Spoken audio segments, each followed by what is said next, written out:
Wrestling வேர்ல்டில் நிறைய ஃபேமஸான ஃபேமிலிஸ் இருந்திருக்காங்க. For example the Von Erich family, the Harts family, the Rhodes family, இன்னும் முக்கியமாக த மெக்மேன் ஃபேமிலி. இந்த எல்லா ஃபேமிலிஸுமே ரெஸ்லிங்கை வளர்க்குறதுல மிக முக்கியமான பங்காக இருந்திருக்காங்க. ஆனால் இவங்க எல்லாரையும் விட அதிகமாக ரெஸ்லிங்காக கொடுத்த ஒரு ஃபேமிலி அப்படின்னா அது த அனோவாய் ஃபேமிலி தான். 1900களில் இருந்து இப்போ வரைக்கும் கிட்டத்தட்ட 124 வருடங்களாக இந்த அனோவாய் ஃபேமிலி தொடர்ந்து ரெஸ்லர்ஸை உருவாக்கி ரெஸ்லிங் வேர்ல்டுக்கு அறிமுகப்படுத்திட்டே இருந்திருக்காங்க. பீட்டர் மாவியா, த வைல்டு சமோவன்ஸ், யோகோசுனால இருந்து ரிக்கிசி, ராக்ல இருந்து ரோமன் ரெயின்ஸ் வரைக்கும் பல லெஜெண்டரி ரெஸ்லர்ஸ் இந்த அனோவாய் ஃபேமிலியில இருந்து உருவாகி இருக்காங்க.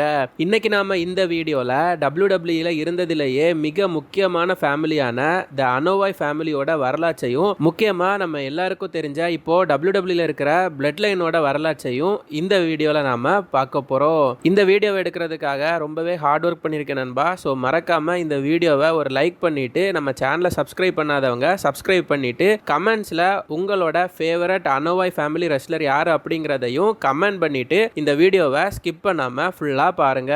அனோவாய் ஃபேமிலியோட வரலாற்றை ஹிஸ்டரி புக்ஸ்ல புரட்டி பார்த்தோம்னா அது 1914 துவங்குது. எப்படி மனுஷங்களோட முதல் அப்பா ஆதாம் அப்படின்னு சொல்லுவோமோ அதே மாதிரி இந்த அனோவாய் ஃபேமிலியோட முதல் அப்பா யாரு அப்படின்னா ரெவரண்ட் அமெட்டுவா அனோவாய் அப்படிங்கிறவர் தான். இந்த ரெவரண்ட் அமெட்டுவா அனோவாயில இருந்து தான் மற்ற அனோவாய் ஃபேமிலியோட ரெஸ்லர்ஸ் எல்லாருமே உருவாகி இருக்காங்க.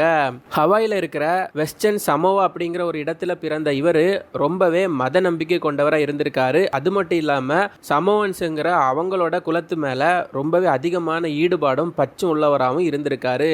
இவர் தாவோ லியா மனாயா லியோசா ரிப்லி அப்படிங்கிற ஒரு பொண்ணை லவ் பண்ணி கல்யாணமும் பண்ணுறாரு. அவங்களுக்கு மொத்தமா 13 குழந்தைங்க பிறந்திருக்காங்க. அதுல 2 குழந்தைங்க தான் ஆஃபா அமெட்டு ஆனா அனோவாய், அதுக்கப்புறமா சீகா அமெட்டுவா நாய் அனோவாய். சேட்லி இப்போ ரீசெண்டா தான் இவங்க 2 பேருமே தொடர்ந்து இறந்தும் போனாங்க. 1940களில் சமோவன் ஐலாண்ட்ல தங்களோட இளமை பருவத்தை கழிச்ச ஆல்ஃபா அண்ட் சீகா அனோவாய் ப்ரோ ரெஸ்லிங் மேல ரொம்பவே ஆசைப்பட்டு ரெஸ்லிங்கை கத்துக்கிட்டு ரெஸ்லர்ஸாவும் மாறினாங்க. இவங்க ரெஸ்லர்ஸா மாறினதுக்கு மிக முக்கிய காரணமா இருந்தது அவங்களோட மாமாவான பீட்டர் மாவியா தான். 1960களில் பீட்டர் மாவியா ரொம்பவே பிரபலமான ப்ரொஃபஷனல் ரெஸ்லராக இருந்தார். இவருக்கு ஹை சீஃப் அப்படிங்கிற ஒரு பட்டமும் இருந்துச்சு. இப்போ நம்ம எல்லாருக்கும் ஒரு டவுட் வரலாம், ஆஃபா அனோவாய் சீகோ அனோவாய், ஆனால் எதனால பீட்டர் மாவியாவோட பெயரில் மட்டும் அனோவாய் அப்படிங்கிற அந்த ஒரு லெட்டர் இல்லை அப்படிங்கிறது? ஏன்னா ஆக்சுவலி பீட்டர் மாவியா அனோவாய் ஃபேமிலியை சேர்ந்தவரே கிடையாது. ஆனால் அனோவாய் ஃபேமிலி அவங்களோட முறைப்படி பீட்டர் மாவியாவை ரத்த சம்பந்தமா அவங்களோட குலத்தில் ஏற்றுக்கிட்டாங்க. இது மூலமா பீட்டர் மாவியாவும் அவரோட குழந்தைகளும் அபிஷியலா அனோவாய் ஃபேமிலியோட மெம்பர்ஸா மாறி இருக்காங்க.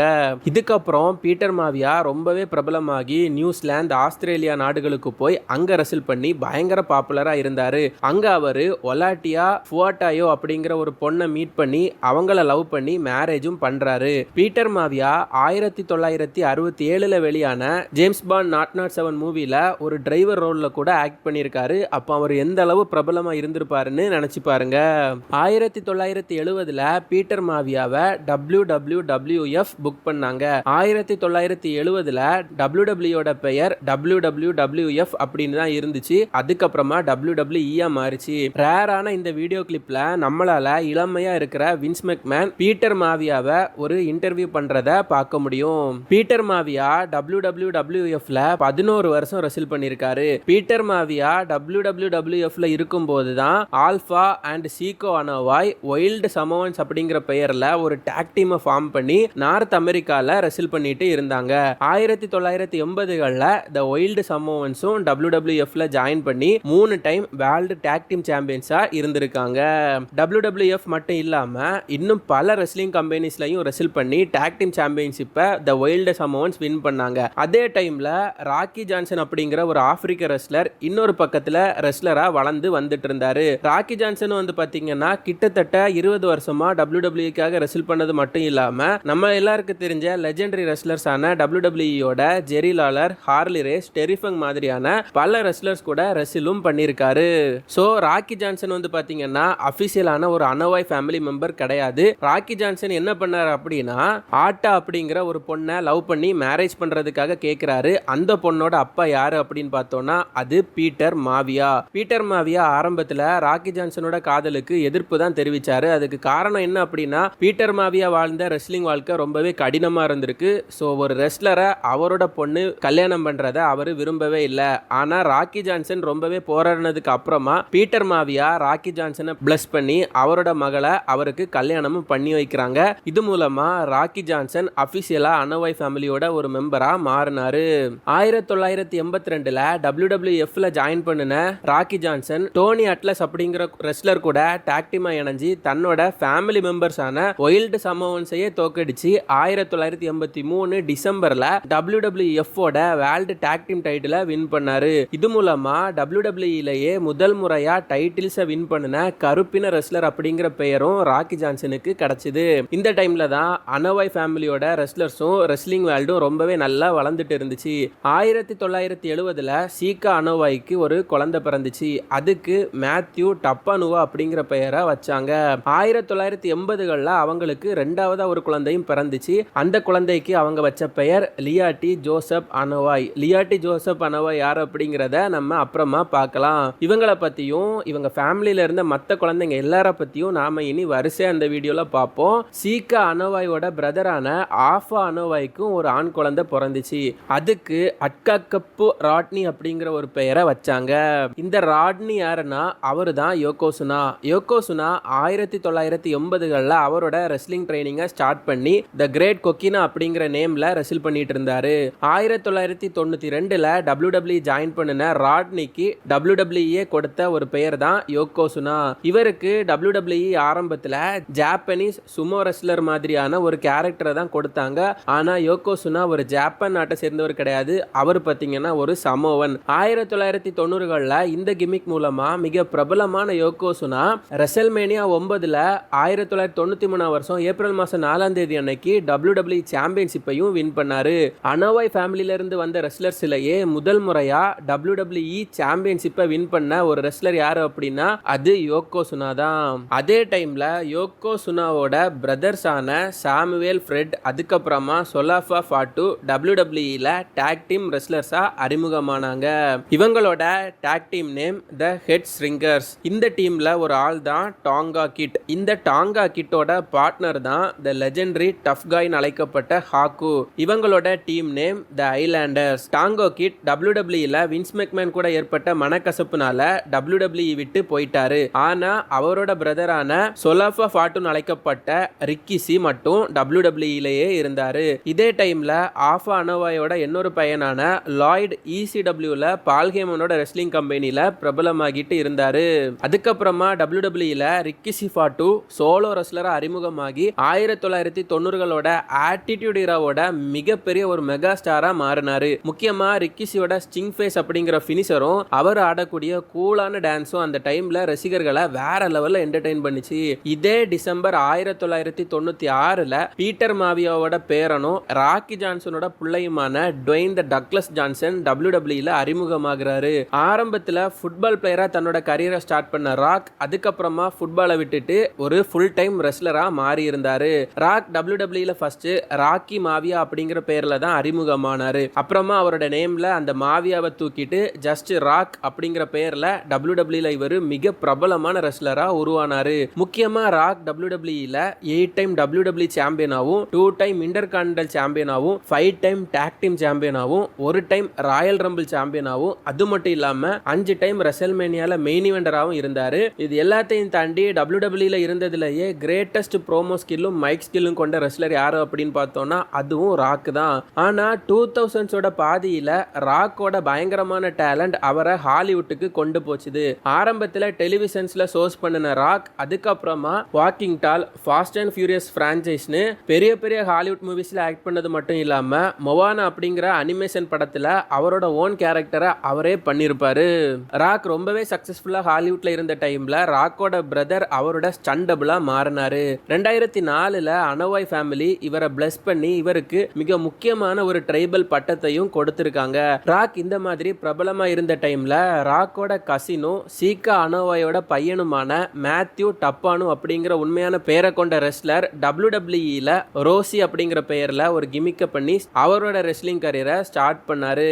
ரோசியோட டீம் WWEல த 3 மினிட் வார்னிங் அப்படின்னு அழைக்கப்பட்டுச்சு.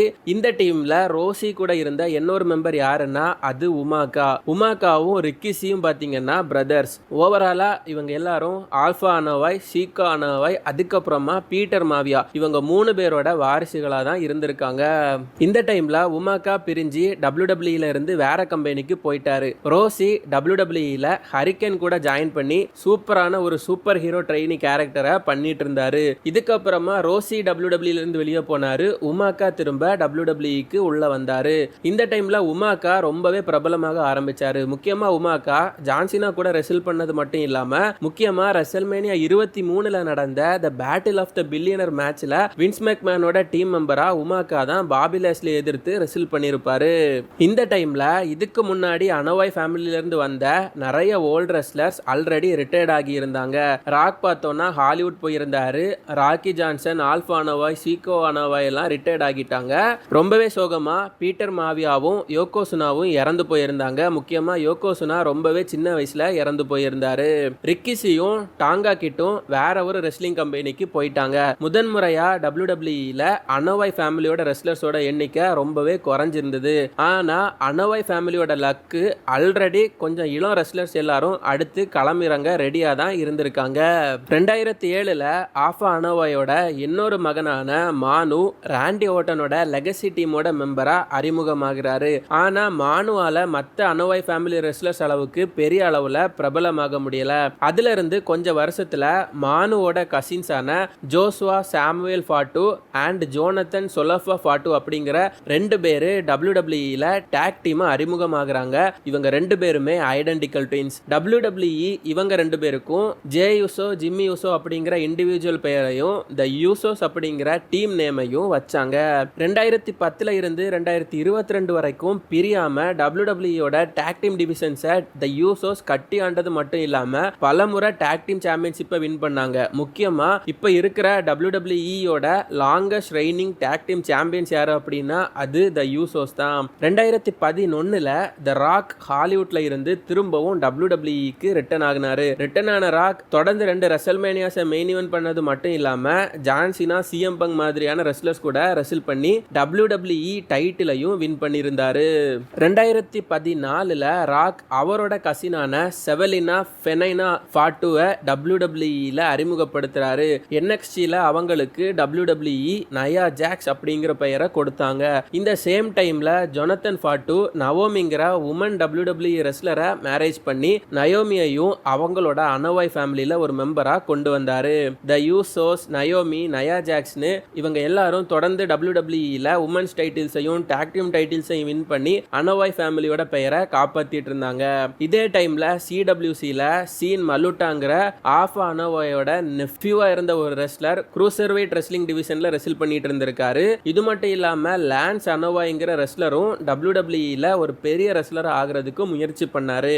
ஆனா லான்ஸ் அனோவாய் WWE விட்டுட்டு court Bowers major league wrestling அப்படிங்கிற ரெஸ்லிங் கம்பெனில போய் ஜாயின் பண்ணாரு. அங்க அவரு வீடியோவோட ஸ்டார்டிங்ல பார்த்த டாங்கா கிட்டோட பையனான ஜாக்கப் ஃபாட்டுவை சந்திக்கிறாரு. இந்த ஜாக்கப் ஃபாட்டு இப்போ பிளட் லைன்ல இருக்காரு. ஸோ ஓவராலா பார்த்தோம்னா பயங்கரமா பின்னி பிணைஞ்சு இவங்க எல்லாரும் ஒரே ஃபேமிலியா இருந்திருக்காங்க. முக்கியமா ஜாக்கப் ஃபாட்டு 2019 வருஷம் ஜூலை மாசம் 6ஆம் தேதி அன்னைக்கு MLW வேர்ல்டு ஹெவிவெயிட் சாம்பியன்ஷிப்பை வின் பண்ணி அனோவாய் ஃபேமிலியில இருந்த இன்னொரு வேர்ல்டு சாம்பியனாவும் மாறினாரு. இதே டைம்ல ட்ரைபல் சீஃப் ரோமன் ரெயின்ஸ், அதாவது ரோசியோட பிரதரான லியாட்டி ஜோசப் அனோவாய் த சன் ஆஃப் சீகா WWEல வேற லெவல்ல ஒரு சக்சஸ்ஃபுல்லான ரெஸ்லரா இருந்தாரு. இப்போ WWEல நடக்கிறதுலயே மிக முக்கியமான ஸ்டோரி லைனான பிளட் லைன் ஸ்டோரி லைனையும் ட்ரைபல் சீஃப் ஸ்டோரி லைனையும் நடத்துறதும் நம்ம ரோமன் ரெயின்ஸ் தான். எதிர்பாராத விதமா 2017ல ரோமன் ரெயின்ஸோட உடன்பிறப்பான ரோசி ஹார்ட் ஃபெயிலியர் வந்து இறந்து போனாரு. அவரோட இறப்பு நம்ம ட்ரைபல் சீஃப் ரோமன் ரெயின்ஸ் மனசுல ரொம்பவே ஆழமான ஒரு பாதிப்பை ஏற்படுத்தினது மட்டும் இல்லாம ஃபேமிலி அப்படிங்கிறது எவ்வளவு முக்கியம்னு ரோமன் ரெயின்ஸுக்கு புரிய வச்சது. இதனால தான் ரோமன் ரெயின்ஸ் அவரோட எல்லா சக்சஸ்லையும் அவரோட பிரதர்ஸான ஜிம்மியையும் ஜே யூசோவையும் கொண்டு வந்து அவங்களுக்கும் அந்த சக்சஸை கொடுத்துட்டு இருக்காரு. ரோமன் ரெயின்ஸோட நல்ல மனசு உண்மையிலேயே வேற லெவல் தான். இப்போ ஜிம்மி யூசோ, ஜே யூசோவோட பிரதர்ஸான சோலோ சிக்கோவாவும் WWEல ஜாயின் பண்ணிட்டாரு. இப்போ கரண்டா WWEல சோலோ சிக்கோவாவோட பிளட் லைனுக்கும் ரோமன் ரெயின்ஸோட பிளட் லைனுக்குமான ஒரு பயங்கரமான பிளட் லைன் சிவில் வாரும் நடக்க போகுது. ஒரு சில Anoa'i family wrestlers already hall of ஃபேம்ல கூட இடம் பிடிச்சிட்டாங்க. முக்கியமா ரிக்கி, ஆஃப் அனோவாய், சீகோ அனோவாய் எல்லாருமே வந்து பார்த்தீங்கன்னா ஹால் ஆஃப் ஃபேம்ல இண்டக்ட் ஆகியிருக்காங்க. WWEயோட அனோவாய் ஃபேமிலி பற்றி நீங்கள் என்ன நினைக்கிறீங்க? அனோவாய் ஃபேமிலியில் இருந்ததுலேயே உங்களுக்கு பிடிச்ச ரெஸ்லர் யார் அப்படின்னு மறக்காமல் கமெண்ட் பண்ணுங்க நண்பா. இந்த வீடியோ உங்களுக்கு பிடிச்சிருந்துன்னா நம்ம சேனலை சப்போர்ட் பண்ணுங்கள். வீடியோவை லைக் பண்ணிவிட்டு மறக்காமல் நம்ம சேனலை சப்ஸ்கிரைப் பண்ணி கமெண்ட்ஸும் பண்ணுங்கள்.